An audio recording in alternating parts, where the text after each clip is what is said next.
Jésus dit dans Jean 10, « Je connais mes brebis et elles me suivent. » Verset 27. Ces paroles sont simples, mais elles ont une signification très profonde. Elles signifient que ces brebis n'ont jamais besoin d'être tirées. Il n'est jamais nécessaire de les obliger à suivre sa voie.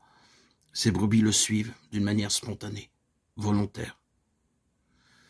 Le Seigneur n'a jamais besoin de dire, ou ne devrait jamais être obligé de dire à ses brebis, il faut suivre ce chemin. Le Seigneur suit un certain chemin. Ses brebis voient le chemin qu'il suit et elles le suivent, naturellement. Dans notre monde occidental, il s'agit du contraire en ce qui concerne les brebis.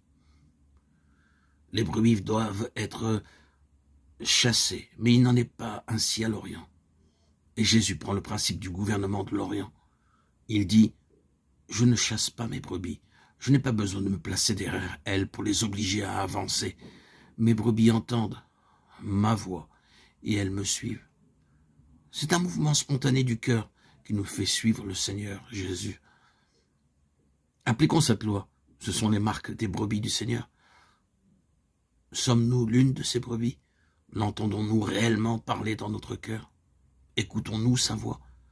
Cherchons-nous à ce que notre vie soit dirigée par la voix de l'Esprit qui nous parle, par la parole de Dieu, par les circonstances de notre vie, par nos tristesses? Le Seigneur a toujours quelque chose à nous dire. Il y a peu de choses qui arrivent aux brebis du Seigneur sans avoir de signification. C'est à nous de chercher à connaître ce que le Seigneur nous dit. La vie des brebis du Seigneur est gouvernée par sa voix, qu'elles entendent.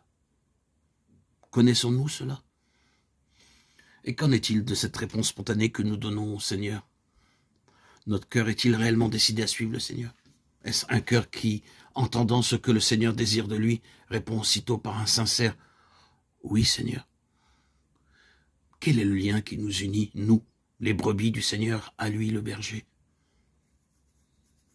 Est-ce le même lien que celui qui existait entre le vieil Israël avec lequel il eut tant de difficultés et le Seigneur?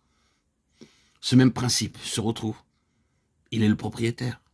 Ce qui nous unit au Seigneur, c'est la réalisation que nous lui appartenons, qu'il est le propriétaire absolu de nos vies.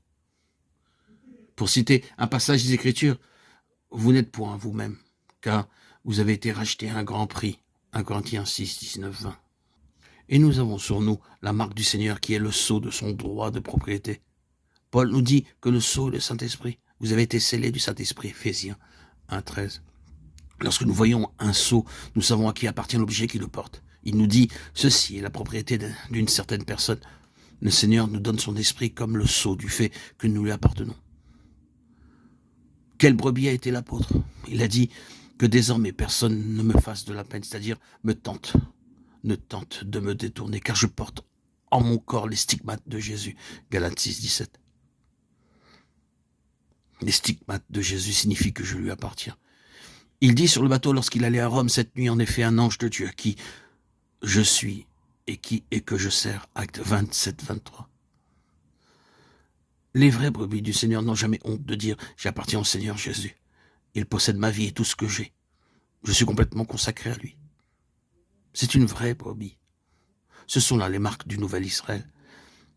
Et nous pouvons comprendre ces mots qui ont été la clé de notre méditation. C'est pourquoi, frères saints, compagnons d'une vocation céleste, compagnons de Christ, Hébreux 3, 1 et 14, il y a un lien de communion qui unit ce berger et ses brebis.